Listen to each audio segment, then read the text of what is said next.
We'll go in a minute. Give me a mic check real quick. Mic check. Check mic. Mic check. Check mic. Mic check. Check mic. All right, very good. That'll work. Pardon me. I am exhausted right now.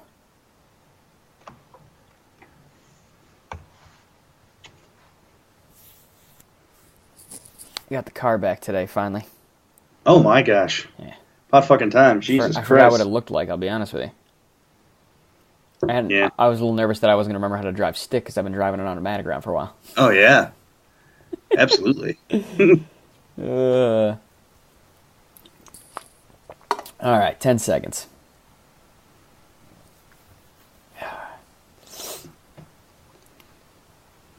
Three, two. All right, to be determined Friday show, episode 18.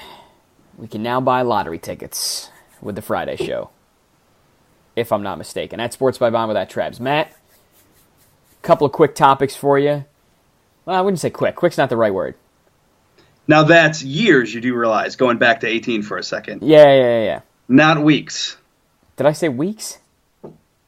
No, but to be old enough to get a lottery ticket. Oh, you got to be older than 18 weeks is what you're saying. So technically it's still like an infant? Okay, so we got to do this for like many, many more years? Is that what you're saying? It's going to be a while. It's going to be a while. Oy vey. All right, so we, full disclosure, are recording this late on a Thursday. Technically it is Friday morning now. It is 12:15 at night, a.m. That's true. We just got done watching the Thursday night football game, and as you tweeted out, color rushed. My goodness. What an ending to that Oakland and KC game.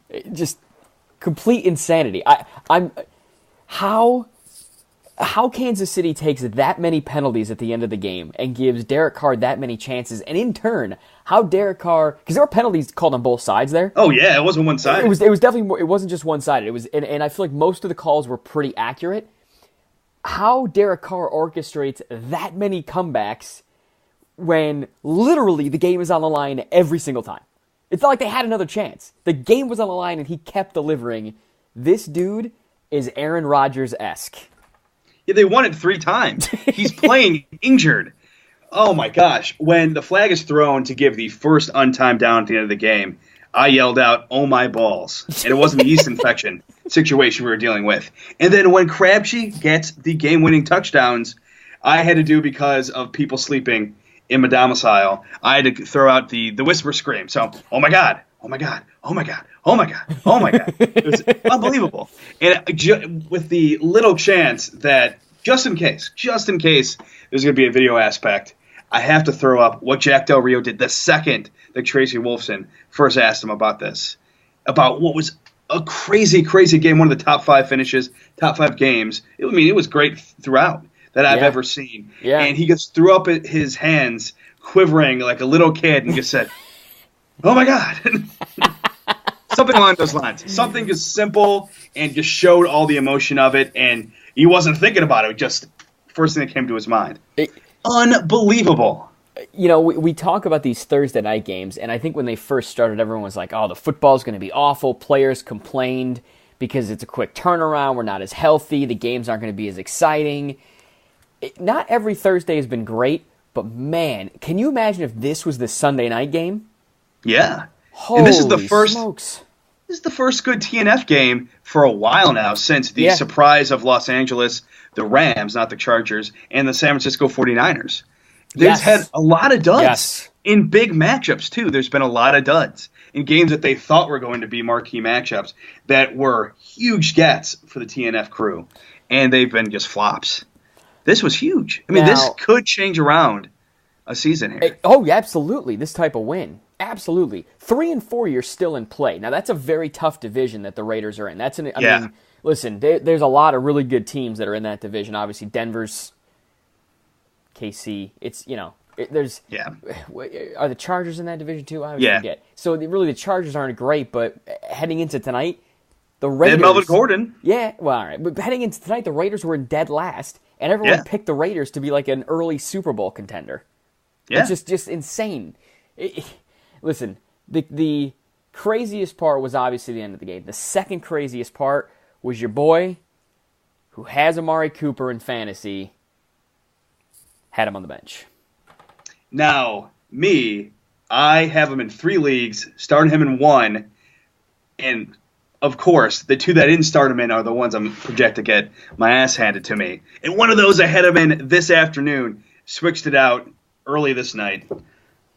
210 yards, 11 receptions, 2 TDs. He had 47 points in my league. 47. Yeah, and if you are in a PPR league, and granted, it helped me this time around. I still think PPR is just totally idiotic to have in fantasy football. But if you had him in a PPR league, or if you didn't, besides, let me stop for a second. He had a couple bad drops, which put him up to 8 on the season, which I'm pretty sure leads the NFL. He is Pro Football Focus's. He's in the bottom 3 coming to this game in terms of how they grade out NFL wide receivers this season. But besides those 2 drops, like you just said, you just spouted off the statistics. He's back to a certain degree. How did you justify playing him in the 1 league?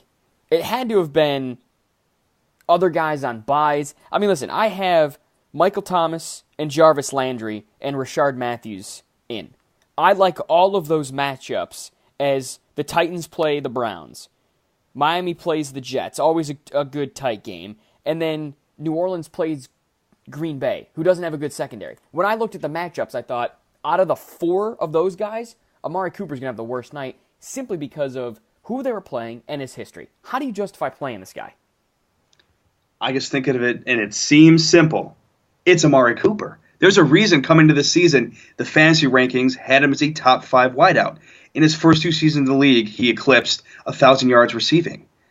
The guy can do it. I know Crabtree, as Cooper has been a little hobbled, and I don't know if it's something with head games or whatnot, Crabtree has really kind of flipped the script, and now he coming to this game, and I don't know if it's flipped back because he had the game-winning touchdown, but he showed today that Crabtree might have had it coming into this one, but Cooper, with the better talent seemingly, and now the production is back, at least for 1 game, that they got 2 number 1s. He's too up and down. This is what I want to show you. Week 1 was spectacular, 17 points. Since then, it's been all single digits, and I'm in a PPR league. The past 4 weeks, 7.8, 1.8, 2.9, 1.6. And the week before that was 7.3. The thing for him, though, and the thing that you have to look at, it's maybe a positive when you loop in the fact that he went off in this game, is that it wasn't really up and down. It was up for 1 game, and then it was down. And if he's flipped the script and can show consistency, but positively this time, then, the world is his oyster. I think Oakland had said before the game to the CBS crew, we want to try to get Amari Cooper involved more. That was one of the comments that I heard. I believe it was Tracy Wolfson talked about it at the very beginning of the show, that they wanted to try to incorporate 89 into the game plan because they simply hadn't done it enough. ESPN's headline here on fantasy, is Amari Cooper still a top receiver? So there was question marks coming into this. Oh, yeah. Listen, does it stink to have a guy? There are weeks your bench never even gets 47 total points. And if your bench does get 47 total points, that's a bit of a problem. You messed up. When one guy gets 47 points, he completely demolished it this week, and you're just left to shake your head. Like, whatever happens the rest of this week, I don't even care. It's going to be a loss. It doesn't matter to me. Kareem Hunt got less than projected, only 15. He was projected for like 20. Huh. It's a total loss. And speaking of total losses, Marshawn Lynch went straight beast mode. Total is a good way to put it. He went straight beast mode, ran from the sideline onto the field, and pushed an official tonight and gets kicked out of the game. And I think you texted me saying that he was already in his car heading home. He didn't even stick around. Yeah, so that was circulating on Twitter, and then Tracy Wolfson a little bit afterwards. It might have been right after halftime at that point. So a good chunk later in terms of the broadcast corroborated that. I mean, really? This is unbelievable. That's insane. I wonder how much of it, because he seemed pretty calm, way calmer than I thought he would be when he got kicked out and when he left the field. I thought he was going to push a cameraman or something because he's a wild card. Yeah. I don't want to say psychopath, but he's done. But he just did. He's done some crazy things. We're going to say crazy. I won't even say crazy person to describe him, but nobody really knew unless you were at that stadium. And even then, there was so much hubbub, I'm not sure you would have been able to pinpoint it. But the broadcasters, I bet most of the people watching on television had no idea that he was not even part of that play. That got shown on the broadcast, the replay, the widest one that showed the sidelines. Yeah. No one knew, for the most part, that he came off the bench. It's insane. Listen, I get protecting your quarterback and defending a teammate. I get that. But then to just leave the stadium is an odd move. Hey, he left at the top of his game from Seattle not long ago. Yeah. And seemingly had no qualms about it. He might leave again. This might be him leaving. I mean, Jack Del Rio can't like that. No. Even though he had that reaction, that childlike reaction right afterwards, this guy's a tough guy. And he has a tough staff behind him. I don't think he's going to like this one bit. The win does help Marshawn. The fact that they came back and won the game does help his case. Because if he would have gotten kicked out, he left, and they lost the game, that's a tough scenario. I think you sit down in the coach's office, it's a tongue lashing, and it's back to business. But it's interesting you say, is this the last we see of Marshawn Lynch?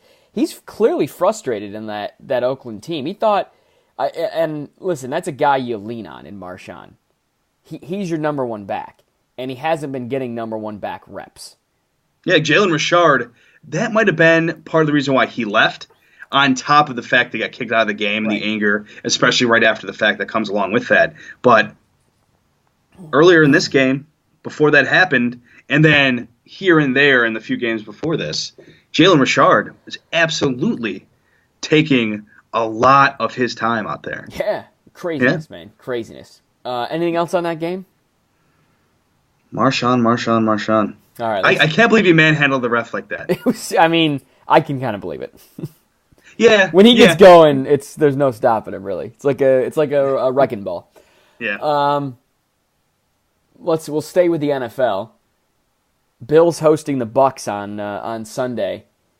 Tampa, who we bought into, and we've mentioned multiple times that both of us bought into this team, and I think rightfully so just on paper, but even more so after Hard Knocks, is a 2-3 football team, traveling to a Buffalo team that no one figured would be 3-2. This is an intriguing matchup. This game could send either team trending in a positive or negative direction. If the Bills somehow win this, they're now 4-2 and tied with the Pats atop the division. If the Bucs lose this, they're now 2-4 and headed back to lick their wounds in an AFC South that still isn't very good. It's them and really Carolina. New Orleans is still not a good defense. They don't have enough pieces. And Atlanta does not look like they're legit at all. Atlanta looks like a hangover team now. But for the Bills, if you fall to 3-3, now you're sliding. You're tied with the Jets. The Patriots, who have not looked good defensively at all, are in control at 4-2. Whatever's going on with Miami, who knows? I mean, they get a win this week, and all of a sudden you got three teams at 3-3. And that division that the Bills were leading not that long ago is suddenly flipped on its head because the Pats were at the bottom, and of course they moved to the top, as everyone probably expected. This is an interesting game. How do you see this? Excuse me. How do you see this one playing out, Trebs? Even though you could say this every week, I have to say it again. It's the fact that Tampa Bay is going to be tough because of all those offensive weapons. Yeah. And in terms of looking at the game as a whole, I like you saying, I mean, it's a underachieving squad versus an overachieving squad. Yeah. And just the stuff that goes past pads and goes past X's and O's, that goes along with that, the emotional, the psychological, that's something that I think is going to play a lot into this. I mean, especially when you look at the fact that Buffalo, in terms of not having a lot of success, I mean, that's always going to be in the back of these guys' mind. Right. Even though these are offensive versus offensive matchups, and you have to take into account defenses. You got to look at LaShawn McCoy. And kind of flip-flopping there. He's on an overachieving team, but he is an underachieving back. Yeah, an underachieving lead back, an underachieving star back against Doug Martin, who has looked very good since coming back after his suspension. I think that's going to be a very important, even though they're going to be on different sides of the ball, that's going to be a very important matchup. I also look at the fact that hopefully he plays. O'Leary's been having a little bit of an injury issue here. But O'Leary, I think, has breakout potential because even though a lot of what he's brought to the table has been nuts and bolts and hustle plays and blocking. This is a guy, as a Seminole, really showed that he can be an offensive weapon, a pass-catching weapon, a touchdown-scoring weapon. And him against Cameron Brate, they brought in O.J. Howard. Everyone's like, oh, Cameron Brate's going to fizzle away into nothingness. And the guy catches a touchdown pass at least one every single game. He is so reliable I don't want to put fantasy in it too much, but if you looking at fantasy tight ends, there's very, very few that are actually consistent. And he is one of maybe 1, 2, 3, 4. Yeah. There's not a lot of them. He's 4. I picked up Cameron Brate off the scrap heap, which I thought was insane. That is a surprise. He was hanging out there, and I said, well, I'm just going to pick him up because I'm not going to keep some second, third string running back. I'll pick him up and then make somebody trade me for him. I've got Ertz, so I'm in good shape tight end-wise until we get to week 10. He is. I don't want to say he's touchdown dependent, but that's kind of the way he is in terms of fantasy. But he always seems to be open in touchdown, and now he's going to have the Harvard connection with Fitz. It looks like Fitz is going to play on Sunday. By all indications, it looks like Jameis is just not going to be able to go. I think it's really the tightness in the AC joint more than it is the pain, because it's his throwing shoulder. I don't think he can get it around as much. I don't think he's got the mobility. In the shoulder, not necessarily from getting out of the pocket, but the mobility in the shoulder. So this is I don't know, I'm really interested to see how this Tampa Bay team travels up to play Sean McDermott's defense. We obviously know the weapons. And to me, this is a model of a team that Buffalo wants to try to get to emulate. Offensively, you've got 2 good receivers. You've got a good back in the backfield. I don't even think you need the 2 tight ends, but they've got them. Both that are very good. I think the line is questionable for Tampa Bay. We're going to see Hobart alumni Ali Marpet come back to Western New York and play. There's a small connection. Obviously, Fitz is the big one. To me, if the Bills, and I agree to your point about LaShawn, if the Bills can get Shady going, they control the clock, you keep that offense off the field in Tampa Bay, and I think they can score on the ground here. But they've got it. Listen, whatever happens, you have got to double team Gerald McCoy every down. And what makes Doug Martin so big in this game is that you've seen a defensive line. It's not always unproductive, but there's been a lot of turmoil, I think you could say, along with it. I mean, Shaq Lawson has been injured. Marcel Darius has not been able to stay on the field throughout this entire season so far. Motivated. They've started Davis. They've started Thornton, some of these guys who a lot of people didn't think were going to be seeing reps really at all this season. And now they're having these much bigger roles in terms of starting. And I think I guess go back to it. I mean, you mentioned the fact that in fantasy, Cameron Brate is touchdown dependent, but I think with his consistency, you can call him touchdown dependable. I cannot believe the way Cameron Brate joined this league, that he is doing this now for a second season in a row. And O.J. Howard has been doing it consistently, but he's had massive plays. This is a tight end that can run well enough to get you a 70 or 80-yard play. Just one on one single snap. Yeah. They're going to have so much to deal with. So much to deal with. And he's not the size of a Gronk or a Travis Kelce either. So that is the interesting part. He definitely has the wheels. Yeah. Who do you like in this game? I think I got to go Buccaneers. I really do. That defense is not good. That defense is not good. Tyrod, this is Tyrod's game to shine. You are going up against a bad defense, and you have had a lot of people talk crap about you to a certain degree from this fan base recently in terms of how good are you, like what caliber, what tier of quarterback you are in this league. And, hey, he's going to have a very good chance to go off against a defense that, like I said twice already, it's not good. At least this season. The Bills are actually favored in this game. They're giving up 3. They got that home advantage, even though it's going to seem like more Tampa weather. They've got the home advantage. To my chagrin. Seriously. 76? Yeah, I think that's going to probably even go up. I will take... You know what? I'm going to take the Bills in this one. I've got confidence in Buffalo. And I think I'm going to attribute it simply to Sean McDermott. The typical Bills thing to do is when it's a key game early in the season, you lose. Whenever it's a key game, they lose, it seems like, over the past 17 years. I'm going to take the Bills in this one. All right, let's move to baseball. Not as much drama on the diamond. The Dodgers ending a 29-year series drought. I think they made it 1987, if I'm not mistaken by that math. Close. They demolish the Cubs. Oh, was it 11-1, I think was the final? Yeah, and what you saw in this game, yes, Dave Robertson and his staff did a very good job at getting the ace out for a game the first time around where they could really put this away. Mm-hmm. They got Kershaw out there, and he was Clayton Kershaw. But in terms of the batters, they had a lot of backups in there. I mean, Culberson is starting for Corey Seager. And really before this series, before he's in there for Corey Seager dealing with back issues, his claim to fame was last year he hit a home run. He was the darling of the last home game that Vince Scully ever called on the radio there in Los Angeles. But besides that, he's really not a big name. So he has a triple tonight. He does some other things pretty well. Yeah. But you look at, they started Austin Barnes behind home plate instead of Grandal. This was an off day for a lot of these star batters. And then you can't really talk about batting on this Dodgers team tonight without talking about Kike Hernandez. He starts the scoring with a solo shot. He really puts this game away, even though it was pretty early on, with the grand slam. Yeah. And then, just as a little morsel at the end, makes it 9-1. 2-11-1 with another 2-run shot. The guy had 3 home runs tonight, and he just doesn't play a lot. This is unbelievable. Unbelievable.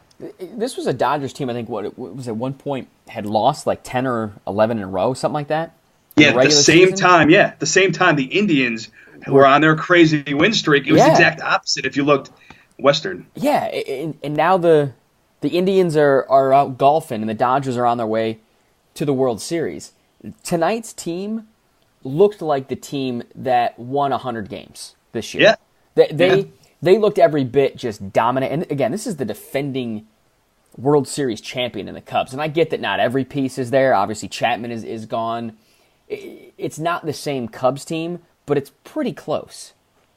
I think a lot of the core is still in Chicago there, if I'm not mistaken. This was just again, the first word that I saw when it was 7-0 was dominant. This is just a dominant performance. I watched it right from the first pitch for a few innings. It got real boring after the third because it was, like I said, 7-0 at that point. Yeah. To me, it was just really good. They were sound defensively. Kershaw was really good. He gets 5 out, goes 6 innings, and the bats were so timely. And I feel like this is such a cliche thing to say, that it gets to the postseason and you need your pitchers to be light out and you need consistent hitting. But that's what we saw in Game 5. That was the script. And that's how you end up with 16 hits and 11 runs. I don't think anyone really expected it to be this bad. I mean, yes, the Dodgers, if you were to pick a favorite on the NL coming into this postseason, it's probably the Dodgers. Slightly over a Cubs just because the Cubs did it last year and they were so exciting in the fashion that they did it. But for them to go out with only 1 win in the series and to go out in that final game to seal it for Los Angeles, losing by double-digit runs, it's not good. Who do you like tomorrow? Yanks are 1 game away. The series transitions back to Houston. Looks like Severino is going to face Verlander. Who do you like here? Does this go 7, or do we end up with a Yanks-Dodgers series? I think we eventually end up with the Yanks-Dodgers series, but this time around I think the Astros take it. That's going to be a good one tomorrow, too. How about you? This baseball, I'm with you. I like the Astros. You know what? My gut tells me the Astros are going to win. And they're going to win outright. That they're going to win 2 in a row here. Or no, I shouldn't say my gut. Common sense tells me that the Astros are going to win. My gut tells me the Yankees. And again, it's a Yankees team that I've doubted the entire postseason. I just thought they were a nice story. And that story continues to get nicer and nicer as we move along. And they've obviously proven that the bullpen is insane. Chapman is simply unhittable. And the bats have been on fire. What is it? I think this team set a record. Something about 4 Yankees have hit at least 3 homers in the postseason, 3 homers plus. It's the first time in the history of the Yankees that's ever been done. I mean, that's insane. So, again, you go back to pitching and hitting. And they seem to have everything clicking. And when you think of the Astros, you think, okay, there's 2 aces in that lineup, or in that starting rotation, and then you've got the hitting ability in that lineup. But really, it's the Yankees doing it. So this, whatever common sense tells you, it's the opposite in this series. Now, both Severino, if we really want to whittle it down to the pitching matchup, both Severino and Verlander have had their issues. Mm-hmm. I mean, granted, a lot of the issues Verlander has had, and he's trying to really get into that, like you said, the ace conversation in the starting rotation, along with the Dallas Keuchel, along with the Brad Peacock. And I think he's done it sometimes.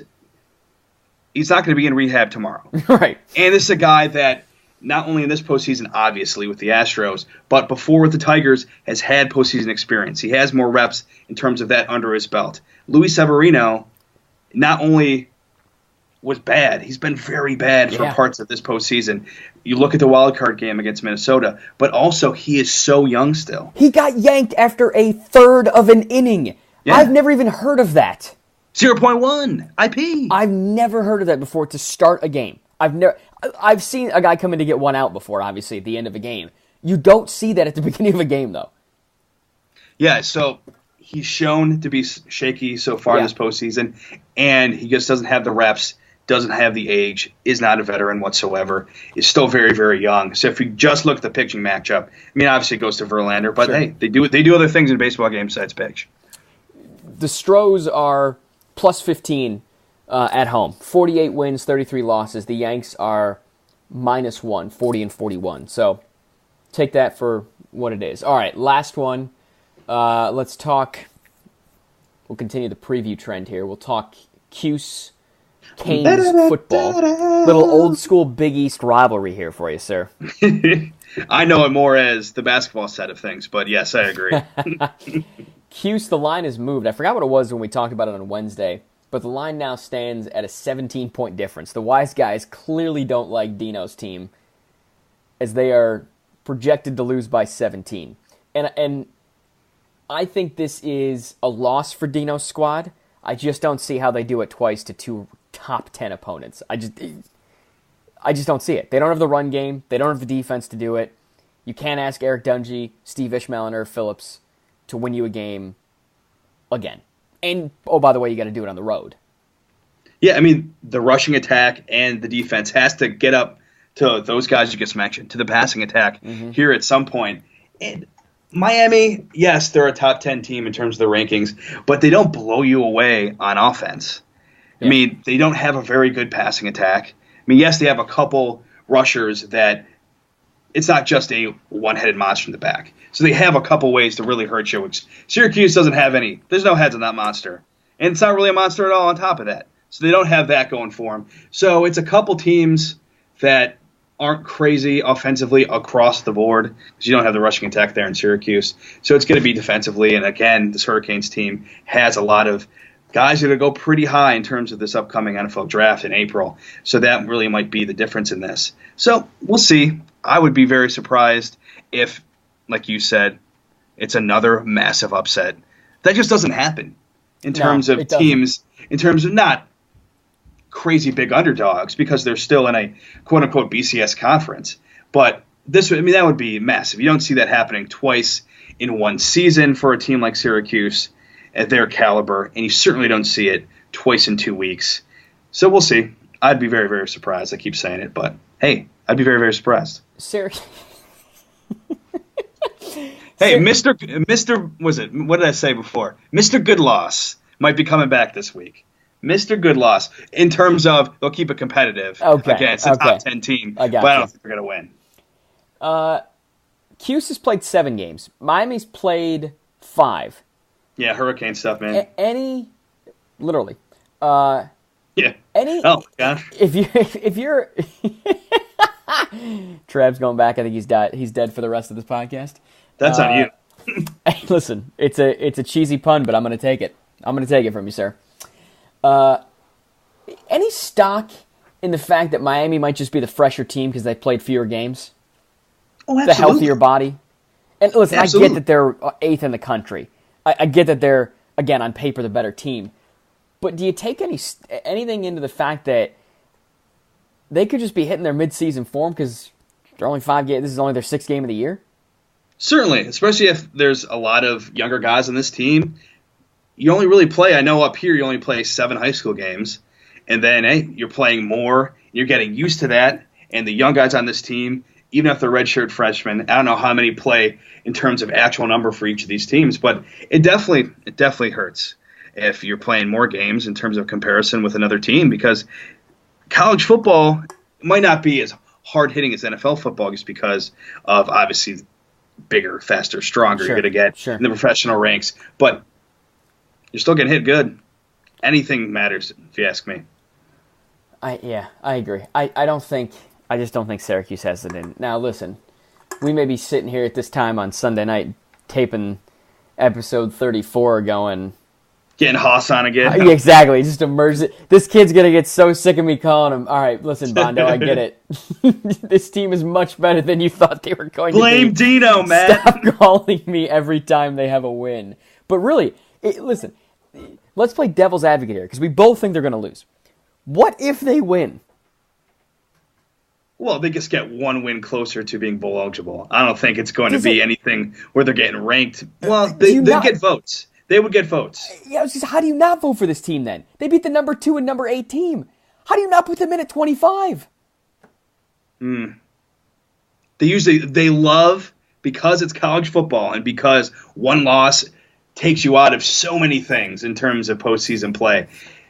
The top 25 is littered with teams that don't have a lot of losses. That's just the nature of this sport. And they've got 3. If you get 2 or 3 losses, like, your season is essentially over if you really think that you're a title contender. That's unfortunately what you have in this sport. So they're going to look at that record, just nuts and bolts, just the record, number, and that's really going to hurt them. And just the Middle Tennessee State loss is really going to hurt them. Exactly. And they'll get votes. They will get votes, but I would be very surprised if they won, unless it is dominating fashion, if they reach the top 25. I agree with everything you just said, because it is how you win in college football as opposed to just getting wins. But I will tell you this, having been born and raised in Syracuse, you will see an outcry on Twitter if they win and if they're not ranked. People will freak out because they'll point to number 2, number 8, we beat them, why aren't we ranked? You're exactly right. Everything you just said is spot on, and I'm not saying these people are justified in their arguments, but you're going to see the outcry. Watch for it. Cool, but granted, you could say that about so many different fan bases. Fan bases are fans. It's the fan part of the fan base. Yeah. Exactly. It's a reason for that. So, all right, we'll wait and see. We'll keep Hawes on standby. We could promote the reporter guest, right? Yes, we can. The Bills beat reporter for Spectrum Television, John Scott, is going to be joining us just about right after things wrap up in terms of interviews and press conferences after Bills Buccaneers. Excellent. So we look forward to welcoming on a new FOTS. Yeah. Try to make sure we prep him with the final 5 questions. Between the two of us, we have not done a very good job of that. Yeah, they need more than 5 minutes, because those can be interesting. Listen, secret talent. I couldn't tell you I could tell you off the top of my head what my secret talent is. It's That's one of them. That's one of them. Freaking yo-yos. What's the other one? I would have to choose between yo-yoing and juggling. Which one would you like? Oh, see, both carny things. Both carny things. I would say yo-yo less so, but... Yeah, the skills aren't there. But they might have been duplicate there in the past. The Eiffel Tower with a yo-yo. So that's a pretty interesting secret talent. Is it duplicate, replicate? Probably replicate's better, right? I would just say carny things in general.